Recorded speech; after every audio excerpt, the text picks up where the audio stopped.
Halo, assalamualaikum warahmatullahi wabarakatuh. Eh, Teman-teman, kita akan ngebahas pada kali ini tentang dependency inversion principle, ya atau bisa disingkat dengan DIP. Ini merupakan prinsip terakhir dari prinsip solid. Kemudian eh, kita akan ngebahas tentang apa itu DIP, mengapa DIP itu penting. Kemudian kita akan melakukan identifikasi teknik-teknik serta contoh kode untuk menyelesaikan masalah dengan pendekatan DIP. Setelah itu kita akan uh, ngebahas atau mencoba menjelaskan tentang jenis teknik DIP. Kemudian setelah itu penutup. Yang pertama, apa itu DIP? Yaitu DIP adalah Dependency Inversion Principle, yaitu menyatakan bahwa modul tingkat tinggi tidak boleh bergantung pada modul tingkat rendah nih. Kemudian keduanya harus bergantung pada abstraksi. Kemudian abstraksi tidak boleh bergantung pada detail. Detail sendiri harus bergantung pada abstraksi. Oke, nanti dengan melihat kepada penjelasan setelahnya kemungkinan akan lebih paham. Kemudian mengapa DIP itu penting? Yaitu membuat kode menjadi lebih fleksibel dan mudah diuji. Yang kedua, memungkinkan penggantian komponen tanpa mengubah struktur utama.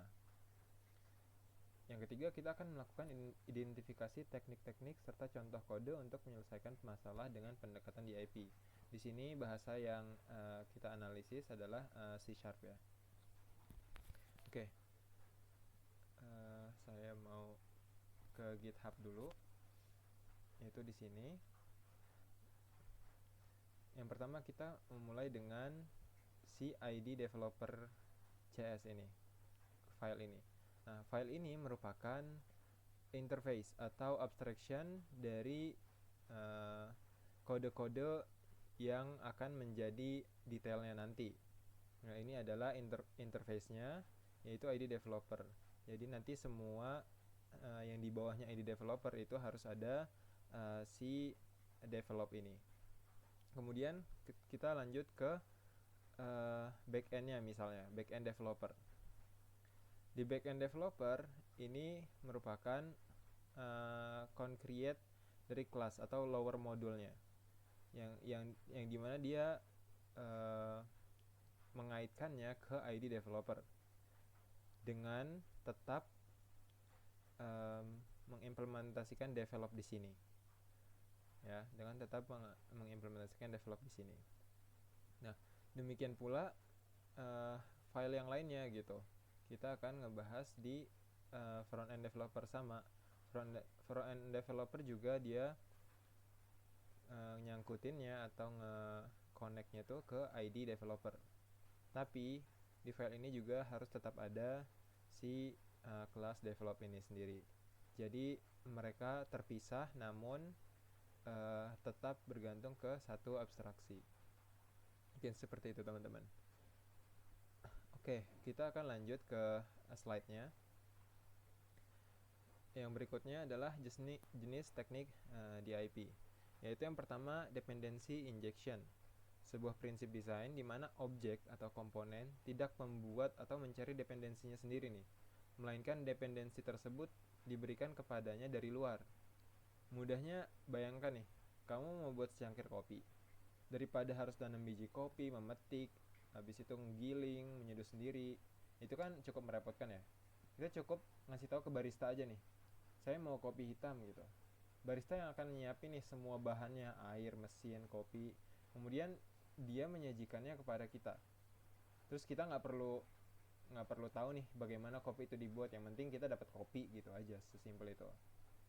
Nah, kenapa dependency injection ini penting? Yaitu membuat kode lebih fleksibel nih.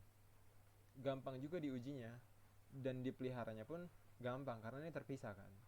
Dan itu bukan urusan si abstraction-nya. Kemudian jika ingin mengubah jenis kopi yang ingin kamu minum nih misalnya, kamu nggak perlu lagi nih ngebangun kedai kopi baru. Cukup ngasih tahu barista yang berbeda aja. Oh, saya misalnya mau cappuccino gitu. Cukup kasih tahu si baristanya aja, nggak perlu bikin atau ngebuat kedai baru gitu.